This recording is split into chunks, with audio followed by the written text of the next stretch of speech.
Hello, guys. Do you ever ask yourself what success is for you or in general? I mean, these are the kind of questions that I guess in American culture are pretty common, but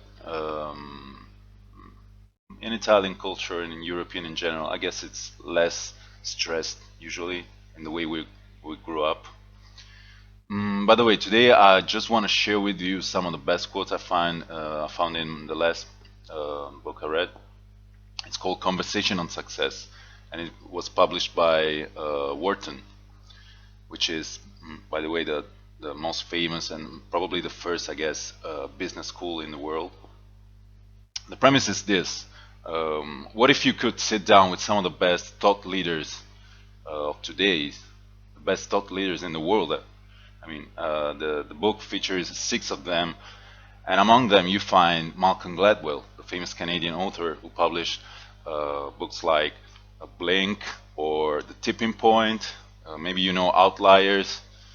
And for those of you who do not know who Malcolm Gladwell is, maybe you've heard about the theory of the 10,000 hours, you know? The amount of time that you have to put in the practice of something in order to get good at it. And as I told you, I just want to share with you some of the best thoughts that I found. It's not just a motivational book. I mean, these are very thorough intellectuals who did research, interviewing hundreds of CEOs in the biggest companies in the world, and this is what they found. There are like easy tips to think about, just like get out there and keep shooting.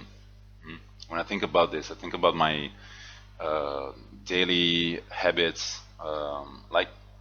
Most of you guys who are freelancers or work online, you have to go out there and keep shooting in order to make things happen, have people responding, and have new avenues open up for you. And this is how you get a chance to find a new path. Maybe you are reinventing yourself. You need to reframe what success is for you, where you are heading toward. And then there is the famous quote. I don't know. Maybe you already heard about this, but I have to I have to repeat it again to reiterate because it's a really good one. Maybe the most famous quote on success ever spelled. It is often attributed to Ralph Emerson, but I guess the true author was Bessie Stanley. It says, "To laugh often and much, to win the respect of intelligent people and the affection of children, to earn the appreciation of honest critics and endure the betrayal of false friends, to appreciate beauty, to find the best in others, and most importantly, to live the world a bit better, whether by a healthy child, a garden patch, or a redeemed social condition. To know even one life has breathed easier because of you, because you lived. This is to have succeeded." This is strong stuff, guys. What about happiness? Happiness is just three things: good health, meaningful work, and love.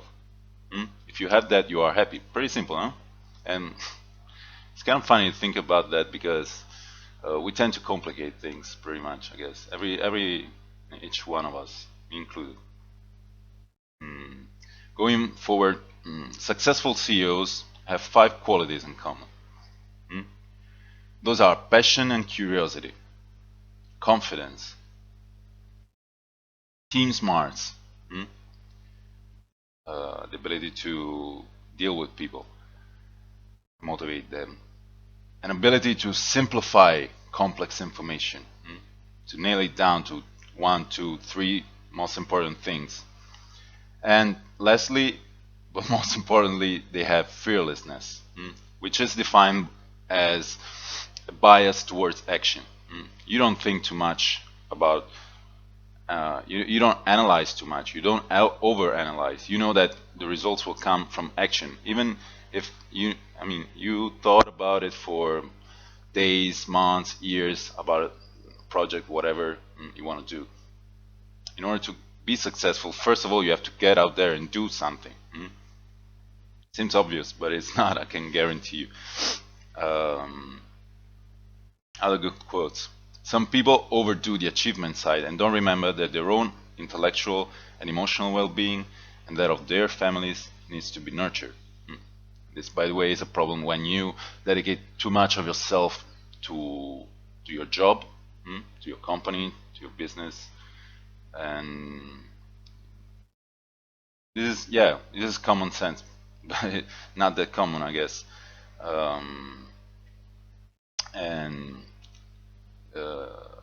So instead of fame, he says, I try to get people to start thinking about gaining respect and earning it from people you know and who know you, as opposed to getting recognition from people you don't know.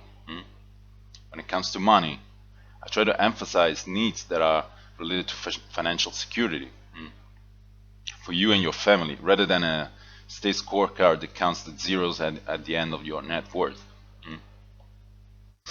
Um, Coming back to the characteristics, the main features of the leaders, of the successful CEOs, entrepreneurs, they have a simple mindset, the ability to distill a lot of information down into one or two or three things that matter for real. What about passion and curiosity? They refer to a deep sense of engagement with the world, a question in mind.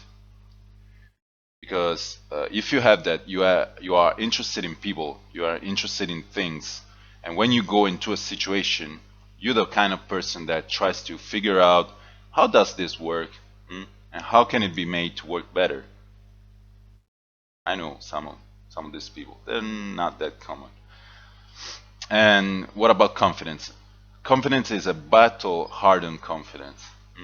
Means having a track record of facing down adversity and knowing that you are capable of doing it, because at all points in our lives we get to put the hot seat in stressful situations, and these CEOs that the guy analyzed have faced down that adversity, and there was that quiet confidence he found in them, that they knew what they were capable of in all situations, even when things seems to go very bad.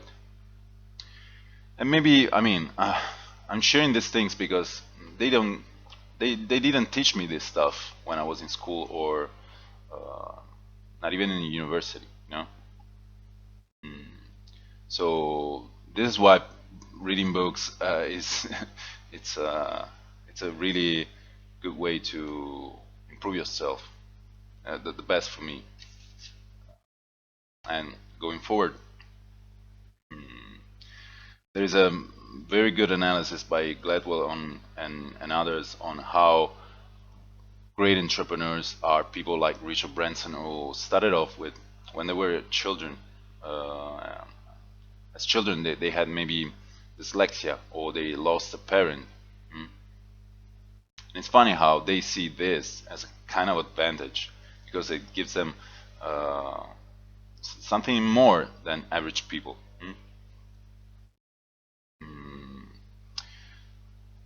And then there is a really good analysis at the end of the book about mm, givers, takers, and matchers. This is maybe the best idea in the book. That the really successful people, like at the edge, at the top of the pyramid in our society, are usually givers, very successful people. Then you have takers. You have takers means people that are just, burning bridges. They come to you. They say, I want to sell you this. I want to this. I want that. They manage to find a way, but they not leaving you with real value. So how can you develop a relationship with these people? Maybe they are successful in the short term, but what about the long term? Those are the givers. And then there is a middle way, which is the one the author suggests to take, in some sense, the method. Means basically think about yourself, your own interests, but realize that in business especially, in order to be very successful, you need to give a lot, especially at the beginning. Give a lot to others, prove your value, give value to others, and don't expect uh, something immediately in return, always. Maybe you build something that will you know, will be available, support that will be available when you need it the most. And to close it down, I want to just mention a quote that I heard today from Adam, my fellow colleague, copywriter from jargonartisan.com, very good copywriter. He mentioned the quote by Winston Churchill on how success is basically going from failure to failure without loss of enthusiasm. You need to think about that.